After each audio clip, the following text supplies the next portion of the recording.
Hola, soy Florencia Baez Damiano y hoy me acompaña Silvia Nogueira. Silvia es magíster en análisis del discurso por la Facultad de Filosofía y Letras de la UBA. Dicta talleres y cursos de lectura y escritura académica y es coautora del Manual de Lectura y Escritura Universitarias y del libro titulado De la tesis al libro. Bienvenida, Silvia. Muchas gracias. Gracias, Flor. Me encanta estar charlando acá con vos. Te agradezco la invitación y además en este escenario tan hermoso del Molino. Así que muchas gracias. Bueno, aprovechamos para agradecer a toda la gente del edificio del Molino. Bueno, Silvia, quiero empezar preguntándote cuáles fueron tus referentes y cómo te interesaste por la glotopolítica. Bueno, me voy a detener un poco en la respuesta a esta pregunta porque antes de acercarme a la glotopolítica tuve la necesidad de la glotopolítica, antes de conocerla. Mi formación de grado es como profesora de castellano, literatura y latín. Ya ese nombre dice mucho. Hice el profesorado en el Instituto Nacional Superior del Profesorado Joaquín B. González, una institución creada por hombres del siglo XIX, son instituciones centenarias que forman docentes con un proyecto de nación y con una idea en la cual la lengua está ligada a la ciencia, a la justicia, a la salud, a la ciencia, a la cultura, en un proyecto en el que la lengua es central. El Instituto del Profesorado Joaquín B. González no se crea solo, está también, hoy son los 29 institutos, ¿no? Pero para lo que es pertinente específicamente acá para nosotros, está también el Juan Ramón Fernández en Lenguas Vivas, ¿no? Donde se pensaba la relación de la lengua nacional, la lengua de la nación, el castellano, con francés, con inglés, ¿no? Con las lenguas extranjeras. El Joaquín se ocupaba de castellano y latín y también tenía sus profesorados de lenguas vivas, y estaba el otro profesorado que además tenía sus departamentos de aplicación, porque formaba profesores para escuela media, para escuela primaria, y tenía esos departamentos para ensayar, para practicar, para hacer una teoría y una reflexión sobre las lenguas, enseñar las lenguas, pero además tener una práctica, ¿no? Un espacio de experimentación sobre la enseñanza. Aparte entonces de señalar esto, las instituciones en las que me formé, creo que es importante señalar el momento en el que me formé. Yo empiezo la carrera de grado en el final de la dictadura cívico-militar del 76, es decir, que empecé a cursar con la Guerra de Malvinas. Estudiábamos y escuchábamos los partes de guerra, algo que afecta mucho a la cuestión de las lenguas, castellano, en inglés, en esos momentos, y los primeros años de la democracia, que implican revisión, reformas de planes de estudio, de materiales que se podían leer, de la pregunta ¿qué lengua enseñar? ¿Qué es una lengua? En esos momentos hay enormes debates. Estaba el aula de formación, el aula con una fuerte formación filológica, con una fuerte formación en letras clásicas, que generaba muchos debates: ¿por qué enseñar latín y no enseñar quechua o guaraní? ¿Qué se entiende por lengua? Las variedades.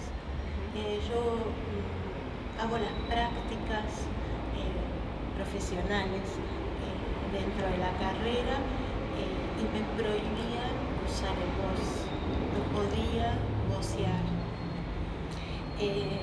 En mis primeros trabajos editoriales no me lo prohibían, pero prácticamente. Entonces la variante rioplatense era muy candente. La pregunta sobre la relación entre lengua y poder, ¿qué se puede decir? Yo viví la estigmatización de los pronombres que vos usás, expulsados de la lengua digna de ser enseñada.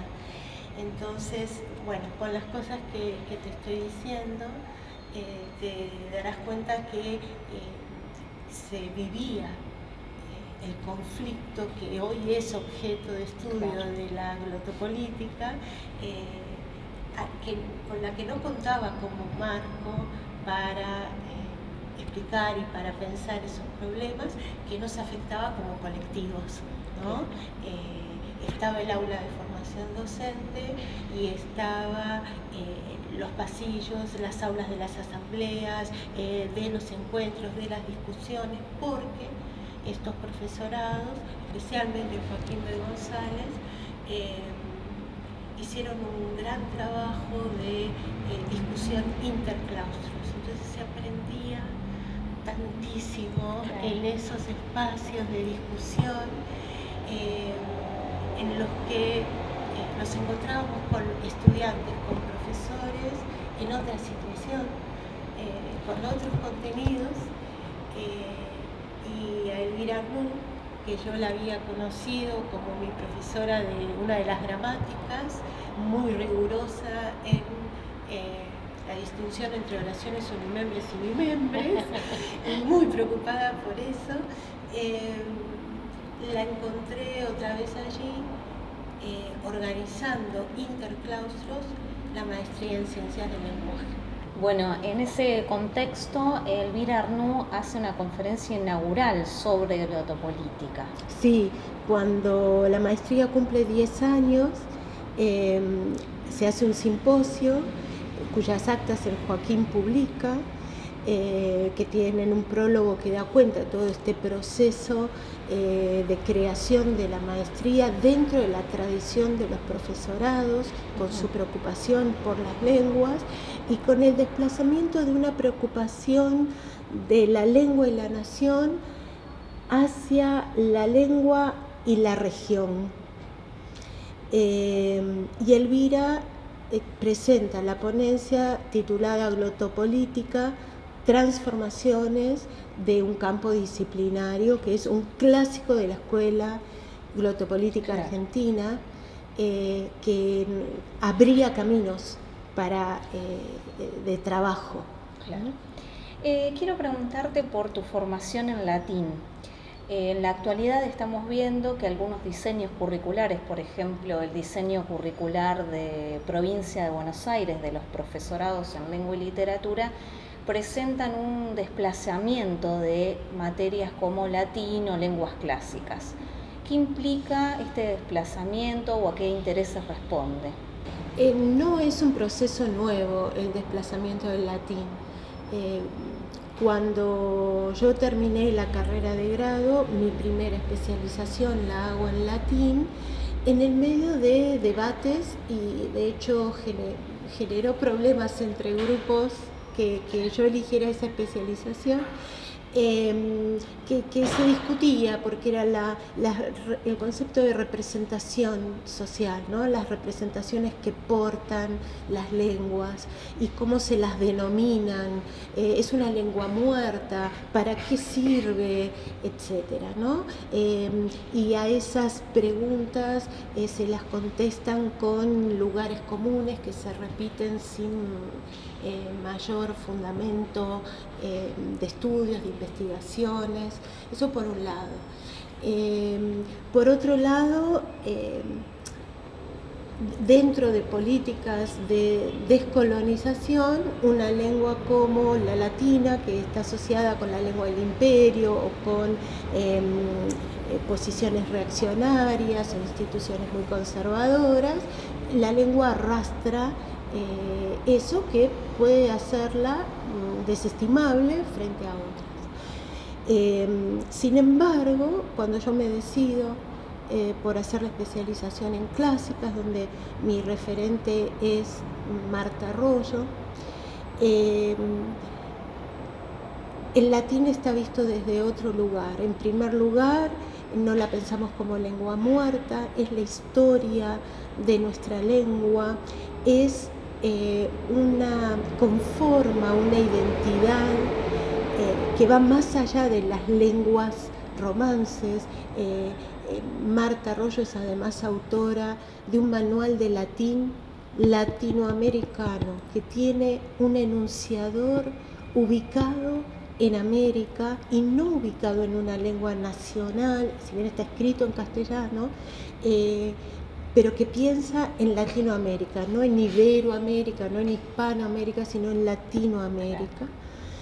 Es un manual que, si bien tiene toda la tradición filológica, también incorpora los aportes del estructuralismo que estaba en nuestra formación en las otras disciplinas en ese momento. Tiene otros materiales y otros corpora de lectura, no solo literatura, no solo la literatura, los materiales que son modelo de la lengua. Latín es un espacio único para trabajar la traducción, con todo lo que eso implica, muchas veces expulsada de la formación en lenguas extranjeras, pero el latín está. Hay que superar una traducción puesta al servicio de demostrar que se conoce el sistema lingüístico latino, ¿no? Claro. Para pensar la traducción como acto discursivo, ¿no? Como un discurso. ¿Crees que habría que pensar en una vuelta o en un espacio distinto desde este punto de vista que vos estás planteando para introducir las lenguas clásicas en la formación docente? Y en ese caso, ¿qué aportaría? Sin duda, absolutamente sin duda. Es la percepción, la sensibilización sobre la propia lengua al recorrer su historia, no como una gramática histórica, sino con perspectiva glotopolítica, produciendo nuevas traducciones. Hay que formar, digamos, el lugar de las letras clásicas en los diferentes niveles de enseñanza, en la formación docente, en la escuela media, porque en la formación de lingüistas especializados tenemos que apropiarnos, retraducir los textos. No podemos seguir leyendo los textos clásicos con traducciones españolas del siglo XIX o anteriores aún, pero son nuestros discursos, o por lo menos discursos con los que estamos dialogando permanentemente. Quiero preguntarte por otro aspecto de tus investigaciones que tienen que ver con la lectura y con la escritura desde la perspectiva glotopolítica. ¿Qué implica enseñar a leer y a escribir desde esta perspectiva, por ejemplo, en los talleres en grado o en posgrado? Bueno, creo que ahí tengo que mencionar de mi trayectoria, por un lado, cómo la glotopolítica lleva al análisis del discurso, cuando señalábamos antes que en la maestría en ciencias del lenguaje, que yo empiezo a hacer en el Joaquín en cuanto termino la especialización en latín, la glotopolítica pone en evidencia el abordaje discursivo de todos los materiales que estudiamos desde otras perspectivas, ¿no? Así que de allí pasé directamente a la maestría en análisis del discurso, con todo lo que eso implica respecto de entender las prácticas de lectura y escritura no como procesos exclusivamente cognitivos, que fue una línea de trabajo sobre la lectura y escritura y que todavía tiene mucho peso y evidentemente implica procesos cognitivos, pero son fundamentalmente prácticas sociales que acarrean representaciones sobre las lenguas, representaciones sobre el acto de leer, el acto de escribir y los procesos que eso implica, y teníamos un espacio de reflexión y de práctica de todas esas reflexiones en diferentes talleres institucionales, no el taller privado de literatura, de la dictadura, sino el taller masivo de la democracia de la Universidad de Buenos Aires, de el ciclo básico común, de la semiología, la reflexión sobre los signos y pensar las prácticas de lectura y escritura no en función de códigos que hay que enseñar, sino de prácticas discursivas que tienen sus repertorios de géneros en comunidades especializadas, ¿no? Claro. Entonces, el abordaje glotopolítico de las prácticas de lectura y escritura superan ampliamente perspectivas textuales, ¿no? Y diría que tenemos un trabajo de Mariana Di Stefano, que está en un libro publicado por Peter Lang, Reflexiones glotopolíticas desde y hacia América Latina y Europa. Hay un artículo de ella en el que se recorre la progresión de estas reflexiones desde la psicolingüística, concebir la lectura y la escritura como prácticas sociales, el lugar que tienen las representaciones sobre las lenguas, sobre la lectura y la escritura en una didáctica de la lengua y la escritura. Por supuesto, todos estos equipos en las cátedras de Elvira Arnús, ¿no? Pero yo diría, en función de nuestro auditorio, que remitir a ese artículo de Mariana Di Stefano, otra maestra, junto con Elvira, es fundamental. ¿Qué cambios se observan en las prácticas de lectura y escritura a partir de los usos tecnológicos o de las redes sociales? Es una pregunta para hacer una enciclopedia o para los nuevos capítulos o tomos de la historia de la lectura y la escritura, ¿no? Otra, si la glotopolítica es un campo interdisciplinario, la historia social de la lectura y la escritura es fundamental. Y bueno, se podría decir que tenemos historia de qué pasa con la lectura y la escritura cuando aparecen nuevas tecnologías, ¿no? Tal vez para no asustarnos tanto con la inteligencia artificial, pero sí reconocer que que generan impactos trascendentes. Si tuviera que destacar en este momento alguno, el que diría es la regulación de los tiempos. Cómo se regulan los tiempos para producir, para escribir y para leer. No hay tiempo para el texto largo, ni para producirlo ni para leerlo. El texto en pantalla es un texto breve y eso es un desafío para desplegar una argumentación. Por ejemplo, si me permitís, recordaría que en la antigua Roma, para articular formaciones, los autoritarismos, las pérdidas de gobiernos participativos, republicanos, de asamblea, una de las cuestiones que normaban era el tiempo que se le podía conceder al orador. Y cuanto más breve el tiempo, en general, mayor concentración del poder de uno solo. Bueno, interesante. Bueno, quiero preguntarte también por varias de tus investigaciones en relación con las representaciones de las normas lingüísticas y cómo esto impacta en los procesos de escritura. Yo diría que impacta en todo, ¿no? Las representaciones sobre las normas pueden ser distintas y están en pugna, porque implican posicionamientos y saberes distintos, ¿no? Entonces,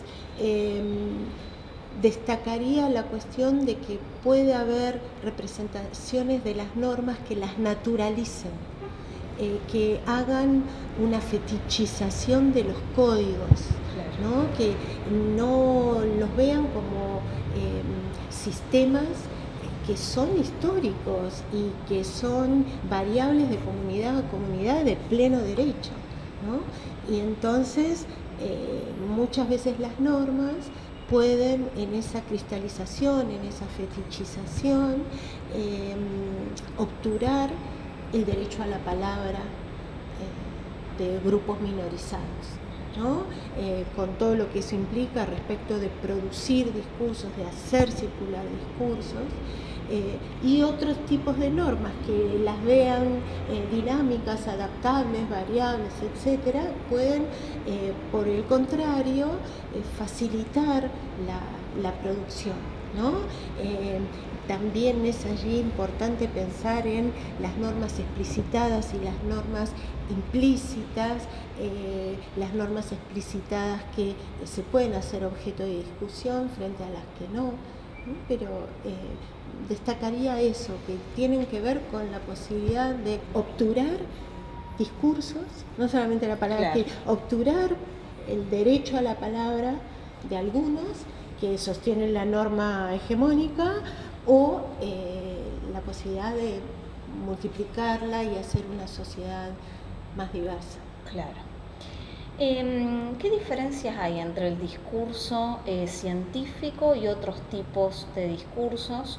Y también mencionabas esta idea de las normas o de las reglas y cómo esto impacta en los discursos científicos y en relación con el rol que tienen, por ejemplo, las academias. Bueno, en ese campo tenemos mucho trabajo hecho, todo el equipo, y con Mariana Di Stefano trabajamos hace mucho, especialmente en la Universidad Nacional de las Artes. Por supuesto, no reitero todo lo que viene de Joaquín B. González, lo voy marcando como espacios institucionales en los que la glotopolítica tiene mucho peso, ¿no? Pero en la Universidad Nacional de las Artes trabajamos mucho con el discurso académico en cruce con el discurso profesional y el discurso artístico, trabajo que los equipos de Elvira también realizamos en otros espacios profesionales, como son los que tienen que ver con el psicoanálisis o la ingeniería o el campo de la salud. En ese sentido, la glotopolítica no solo es una reflexión teórica, sino un saber práctico que trabaja con diferentes campos del saber. El discurso científico es un discurso de producción de conocimiento. Es un discurso de producción de conocimiento y eso lo distingue de otros que tienen otras funciones y con los cuales se articula. Ahora, otra vez, las representaciones sociales pueden hacer del discurso científico un discurso homogéneo, uniforme, único, neutro, naturalizando las normas de algún campo disciplinar, o pueden resultar, como es lo que de hecho pasa en ámbitos como este de la Universidad Nacional de las Artes, normas que están en pugna, y que apuntan a producir o a garantizar un espacio de pluralidad de paradigmas de producción de conocimiento, que no se imponga un único paradigma hegemónico de producción de conocimiento que tiene sus propios géneros y que las academias, las editoriales científicas pueden imponer a otros espacios, las humanidades, las ciencias sociales, las artísticas, los campos artísticos ni que hablar, imponiendo formas discursivas que son ajenas a los paradigmas de producción de conocimiento alternativos, ¿no? Pero allí también la glotopolítica, como reflexiones críticas, marca estos procesos de hegemonía, de uniformidad buscada y de dar lugar a otras normas, ¿no? Bueno, por último quiero preguntarte cuáles son los desafíos actuales para la glotopolítica, bueno, también pensando en esta idea que planteás de la formación docente y de cómo podría constituirse en un espacio para ampliar ese derecho a la palabra. Bueno, creo que un desafío fundamental es que la glotopolítica, que adquirió nombre propio argentino, con su escuela argentina ahí en un profesorado, tome cuerpo institucional en la formación docente, de modo tal que el docente, profesores, profesoras, puedan convertirlo en un instrumento teórico práctico con el cual participar en el diseño de los currículos, ¿no? Lo cual implica pensar toda una función docente con responsabilidad en el diseño, el que está frente al aula, que además pueda ejercer otras funciones en el sistema educativo como el experto, y la formación en glotopolítica debería estar allí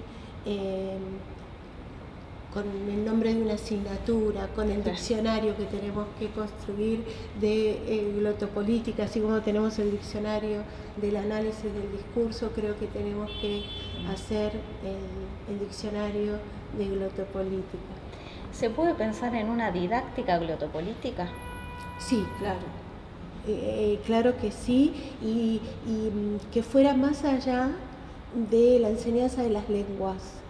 En institutos como el Fernández, en Lenguas Vivas, había un gran trabajo con la gente de historia, por ejemplo. La glotopolítica es política, es lengua, pero es otro punto de vista de la historia, del presente y del futuro.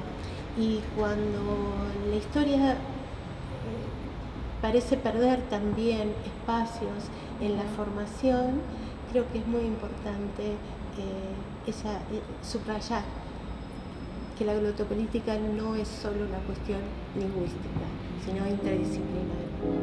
Bueno, Silvia, muchas gracias por haber estado acá con nosotras. No, al contrario.